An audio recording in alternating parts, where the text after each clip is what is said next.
Welcome back to Conflict of Interest, and we're here with Kim and Peter from Deakin University. Sounds like a radio program, doesn't it? It does. Kim and Peter. It does.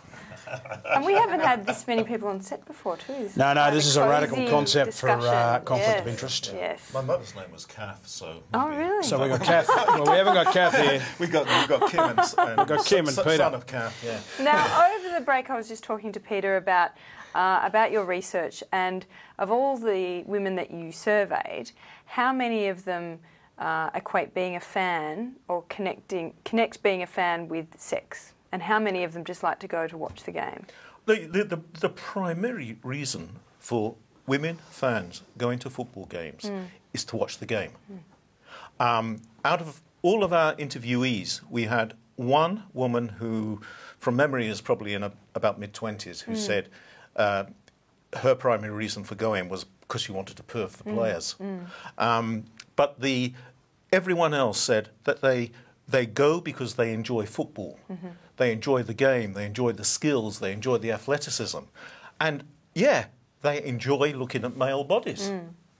But that is, as a number of respondents have put it, is a bonus. To the point where, you know, one 30-ish woman said, "How can you perf for 3 hours?" That's got a good point. I want to pick up the issue of clubs because, you know, one of the points that's being made constantly in this debate, and it's not just the Johns debate, this has been an ongoing debate now. I think your paper referred to incidents back in 2004 and even before that. What do those you interview, do they see a role for clubs here, or do they very much focus on the individual? I think there's a mixed response. Certainly, some of the women, and from memory, it's probably some of the older women, saw a role for club and club management in controlling players, in watching what they do, in educating them into the right behaviours. Some would say, well, that could never happen in my club because the management just wouldn't allow it. The person would be out on the if they did try it. Although if it's a big name player, it could be another issue. Yeah. And some of them put it down to something more which should be done by clubs, and there is something within clubs. But there is another thing with clubs as well, which is apart from just the formal management, and that's the team and the team culture.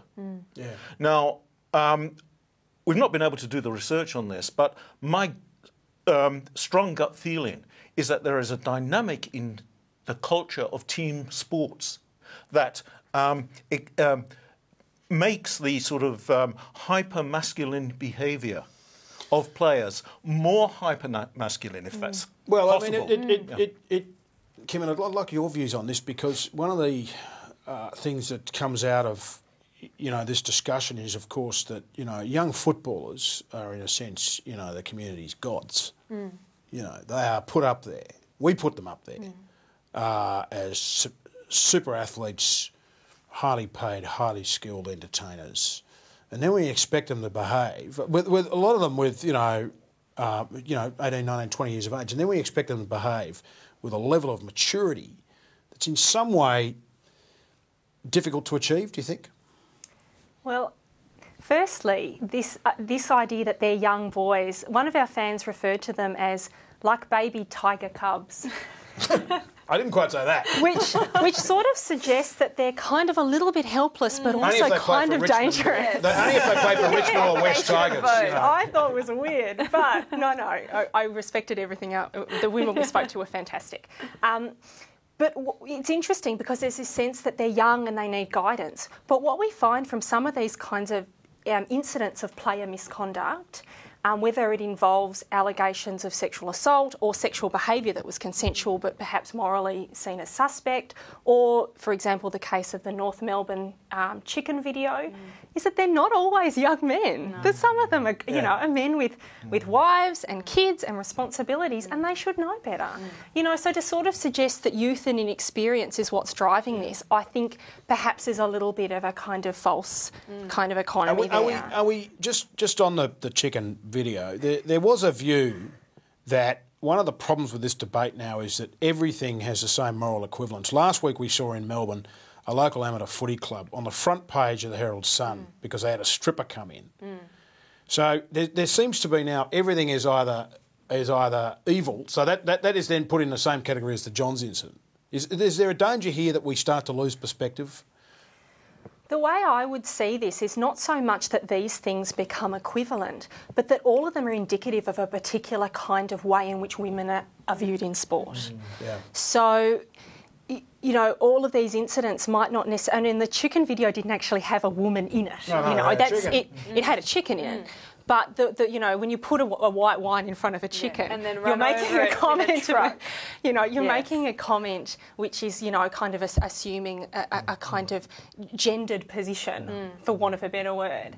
So I don't think these things are equivalent at all. And I do think, you know, we don't want to go down this road where a footballer can't, you know, go out and have a beer. I don't think that we can be these kind of wielding a big stick and telling people what to do. And we can't be saying to footballers, you can't go out, have a beer and pick up, you know, a chick in the vernacular. In the vernacular. I had to think about saying that. In the vernacular. No, but but then we say to everybody else, but it's okay for you to do it. Yeah. I mean, we have to be careful here we don't create two standards, don't we? Absolutely, but I think the case with the Four Corners episode, I don't think that was a normal incident. No, I think I'm that not was, saying that. No, I'm not to suggest that you are, but I think that the way that Mathew Johns initially treated that, which was to sit surrounded by his male co-hosts on the footy show and get patted on the shoulder after going through the trauma of, you know, devoting 3 lines to the incident, I think that feeds into that male culture again and of closing ranks around each other and treating something that's very, very serious with not nearly enough. I mean, you could almost... gravitas. I mean, I said earlier what else was he meant to do, but you could almost argue that, you know, you shouldn't be doing apologies on the footy show in any circumstances. forum. You know, I mean, is it really the fora? You know, it's a sports show. It's a jock show, really. And is it really the fora then to be doing a serious... I mean, if you were making an apology to Indigenous Australians, you wouldn't do it on the footy show. No, and the footy show... It can be argued. I mean, the footy show audience is very interesting. There's always a lot of women in the footy show spread of audience, women aren't and there? men. But if you look on stage, it's just male co-hosts and former players and current players. It's very, very buddy-buddy. It's a blokey show. And you compare it to something like After the Game on Channel 10, which at least has Samantha Lane, one token female. And you have on Caroline the panel, Wilson on but it's, the and Monday it's night much one, the Channel 7. testosterone levels are taken down a touch, and there's much more do you reckon? of a recognition Do you reckon? of women's interest in football. You reckon on Caroline those Wilson shows. takes down testosterone levels? I think they are increased. Unfortunately, we could talk about this all night. Caro doesn't hold back. Let me tell you that. You don't need testosterone for that. Well, she's got plenty. Oh God. We've got to finish. We could talk about this all night. Peter Mewett and Kim Toffeletti from Deakin University, thank you very much for coming on the program. Thank you. And Sophie Black, thank you. Thank you, once Greg. again for being my co-host. No, thank you. And we will see you all next week.